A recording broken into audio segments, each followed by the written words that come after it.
Ya pemirsa, kita akan pantau bagaimana kemudian situasi terkini ya Rehana. Betul Sudah ada sekali. rekan-rekan kami di sejumlah titik. Ada di Cikatama ada Leo Chandra, kemudian di Soekarno-Hatta ada Rusdi, dan di Bakauheni ada Ninda Febiola. Kita ke Bakauheni dulu terlebih dahulu. Ninda, seperti apa kondisi di sana? Apakah masih volume kendaraan masih tinggi atau seperti apa? Ya, selamat siang Rehana dan juga pemirsa. Terkait kondisi terkini di Pelabuhan Penyeberangan Bakauheni Lampung, ini sejak pagi tadi memang sudah terjadi adanya volume kendaraan dan juga penumpang yang terus berdatangan, namun sifatnya masih kondusif dan juga masih bisa diatasi oleh pihak ASDP, karena memang untuk hari ini dan hingga esok bahkan diprediksi tidak akan ada lagi lonjakan penumpang maupun kendaraan yang memasuki area pelabuhan ataupun yang hendak menyeberang dari Pulau Sumatera ke Pulau Jawa. Karena sebagian besar jika melihat data dari jumlah tiket penjualan ASDP ini sebagian besar penumpang sudah berangkat atau menyeberang ke Pulau Jawa. Dan selain itu pemirsa, ini juga banyak sekali masyarakat yang masih berdatangan namun tidak terjadi penumpukan, masyarakat masih tertib. Dan juga sebagai informasi untuk hari ini, per siang hari ini sekitar pukul 12 siang sudah dikembalikan kebijakan sistem tiket yang normal, ataupun artinya ini masyarakat dan juga penumpang bisa memilih tiket varian atau variasi eksekutif atau ekspres begitu. Jika sebelumnya melihat semasa arus balik kemarin ini sistem tiket diberlakukan sistem single tiket, yang mana masyarakat hanya bisa memilih sistem pembelian tiket reguler saja, tidak ada sistem eksekutif begitu. Dan jika melihat antrian kendaraan di sini semuanya masih kondusif dan juga tidak mengular hingga keluar pelabuhan.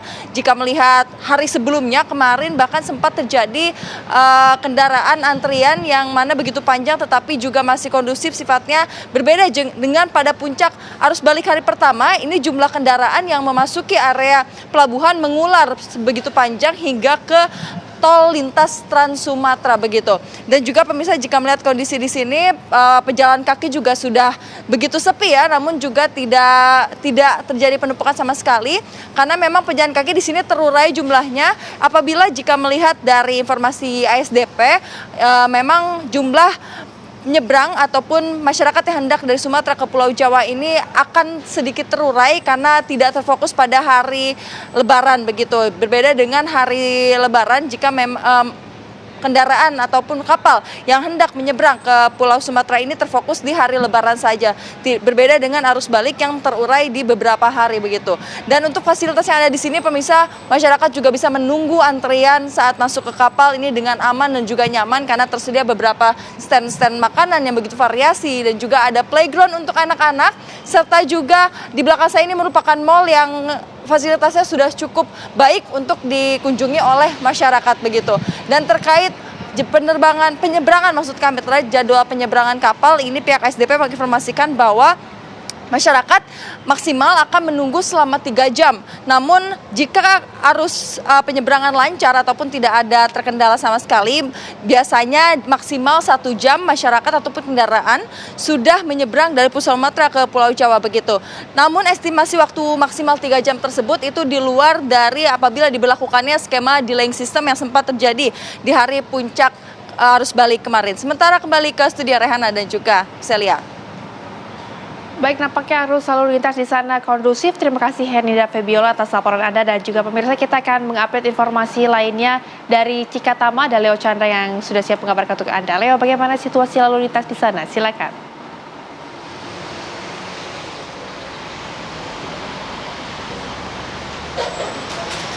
Ya, Rehana, Celia dan juga pemirsa, pantauan kami langsung dari gerbang tol Cikampek Utama di hari terakhir untuk libur Lebaran dan juga Idul Fitri 1446 Hijriah memang terpantau untuk lalu lintas yang terjadi di saat ini memang normal, dalam kondisi normal. Terlihat juga memang tidak ada penumpukan volume kendaraan yang ada di gerbang tol Cikampek Utama. Terhitung dari hari ini, dari siang ini kami mengabarkan untuk Anda ada sebanyak 18.000 lebih kendaraan yang juga ini masih menuju ke arah Jakarta.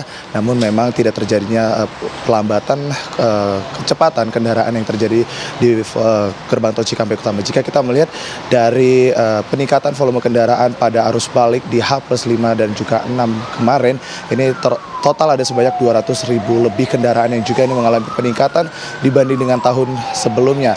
Peningkatan sebesar 0,6% di arus mudik dan juga arus balik tahun ini. Tercatat juga bahwasannya pihak dari kepolisian dan juga jasa marga mengatakan bahwasannya untuk tingkat kecelakaan juga di arus mudik dan juga arus balik tahun ini juga menurun pada kecelakaan yang terjadi di ruas tol ada sebanyak 12%, kemudian kecelakaan fatal juga menurun hingga 88%, dan juga kecelakaan di jalur arteri juga menurun hingga 64%. Serta juga memang pemberlakuan one way masih diberlakukan di kilometer 414 Kali Kangkung menuju ke kilometer 70 Cikampek Utama, dan juga kontraflow yang sebelumnya diberlakukan ada sebanyak 2 lajur. Namun sejak siang ini maksud kami sejak pagi tadi pukul 9:40 waktu Indonesia Barat tadi sudah diberlakukan untuk satu jalur menuju ke Jakarta. Artinya memang dari peningkatan volume kendaraan yang memang terjadi pada hari ini itu tidak terlalu signifikan dibanding jika beberapa waktu kemarin. Dan juga kami sampaikan bahwasannya pihak jasa marga juga masih memberlakukan diskon tarif tol sebesar 20% yang diberlakukan di tahap terakhir, yaitu di tanggal 8 hingga tanggal 10, di mana memang diskon tarif tol ini juga sangat efektif untuk juga membantu masyarakat yang masih terus melakukan arus balik menuju ke Jakarta dari sejumlah titik di Jawa. Begitu laporan kami, Salia dan juga Rehana, kembali ke Anda di studio. Oke, tampaknya one way masih diberlakukan di gerbang tol Cikatama. Kita akan bergeser ya, Rehana. Betul Kita menuju sekali ke Bandara Suta. Bagaimana dengan Suta, Rusdi? Apakah saat ini masih ada lonjakan penumpang yang balik? Dan apakah akan terus meningkat hingga hari esok? Silakan. Ya, Rehana, selamat siang. Saya kabarkan dari Terminal 1 Bandara Soekarno. Ini baru saja penerbangan dari Makassar ke Balikpapan mendarat yang menandakan bahwa memang pemudik yang menggunakan moda transportasi udara masih cukup tinggi. Hal ini seiring dengan berdasarkan data pengelola bandar untuk hari ini diperkirakan ada sekitar 185.000 pemudik yang menggunakan moda transportasi udara. Dengan catatan ada sekitar 86.000 penumpang yang pergi meninggalkan Bandara Soekarno serta yang tiba mencapai 96.000. Ya memang Celia, jika dibanding dengan jumlah kemarin itu angka pergerakan penumpang itu merupakan puncak tertinggi atau arus balik tertinggi di mana mencapai 193.000 dan hari ini 182.000. Artinya memang terjadi penurunan seiring dengan besok merupakan hari sudah mulai beraktivitas kembali, yang merupakan para penumpang kembali hari ini lebih memilih karena besok sudah mulai beraktivitas kembali. Namun begitu, baik Celia dan Rehana, pengelola bandara di arus balik ini memfokuskan pada pengerahan petugas ground handling atau tepatnya petugas porter yang memang mereka membantu para penumpang yang tiba dari berbagai daerah yang biasanya mereka bawa bagasi serta oleh-oleh. Sehingga ketika mereka berada di conveyor tempat pengambilan bagasi, barang yang sudah mereka bawa itu cepat keluar sehingga tidak terjadi penumpukan di daerah conveyor atau tempat pengambilan bagasi. Dapat saya sampaikan, sejauh ini memang daerah yang menjadi destinasi favorit yang tiba di Soekarno yaitu adalah dari Bali, Medan, dan Surabaya. Sementara untuk penerbangan internasional masih didominasi ketibaan dari Singapura, Malaysia, serta pusat dari Arab Saudi. Demikian Celia dan Rehana dapat saya kabarkan dari Terminal Bandara Soekarno. Baik, nampaknya kepadatan juga masih terjadi di area keberangkatan. Terima kasih Rusdi Muslim atas laporan Anda langsung dari bandara. Kemudian juga sebelumnya ada dari Cikatama, Leo Chandra, dan juga dari Bakauheni ada Ninda Febiola. Selamat kembali beraktivitas rekan-rekan.